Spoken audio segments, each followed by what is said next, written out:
Chemotherapy side effects treatment తీసుకునేటప్పుడు వాంతులు అవటం కానీ, వికారంగా ఉండటం కానీ, తర్వాత నోరు పొక్కటం కానీ, కణాలు తగ్గటం కానీ, కణాలు తగ్గి జ్వరం, ఇన్ఫెక్షన్లు రావటం కానీ ఇవన్నీ కూడా జరుగుతుంటాయి. లూజ్ మోషన్స్ అవ్వచ్చు కొందరిలో. అండ్ కొన్ని రకాల ఇంజెక్షన్స్కి బాగా కాళ్ళు చేతులు నొప్పులు కానీ, తిమ్మిర్లు కానీ ఉండొచ్చు. జుట్టు రాలిపోతుంది కొన్ని రకాల ఇంజెక్షన్స్తోని. సో ఇవన్నీ మేము ముందుగా చెప్తాము, కౌన్సిల్ చేసి తర్వాత ట్రీట్మెంట్ స్టార్ట్ చేస్తాము. అండ్ రేడియేషన్ ద్వారా ఏంటంటే లోకల్ థెరపీ, రేడియేషన్ అయినా సర్జరీ అయినా లోకల్ థెరపీ.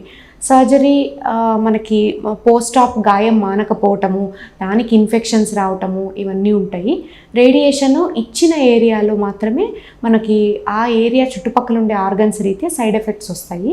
సో ఏ ఏరియా ఇస్తున్నాం అన్న దాన్ని బట్టి ఉంటుంది. ఇప్పుడు పెల్విస్ ఉదాహరణకి రేడియేషన్ ఇచ్చారనుకోండి, పక్కనే ఉండే రెక్టమ్, బ్లాడర్, రెక్టమ్ మన మోషన్స్ ఎక్కువ అవటం కానీ, మోషన్స్ వెళ్ళినప్పుడు బాగా మంట రావటం కానీ, యూరిన్కి వెళ్ళినప్పుడు మంట రావటం కానీ, అలాగా మనకి లోకల్ ఏరియాలో ఇచ్చినప్పుడు రేడియేషన్ ఆ పక్క నుండి ఆర్గన్స్ని బట్టి మనకి సైడ్ ఎఫెక్ట్స్ మొదలవుతుంటాయి.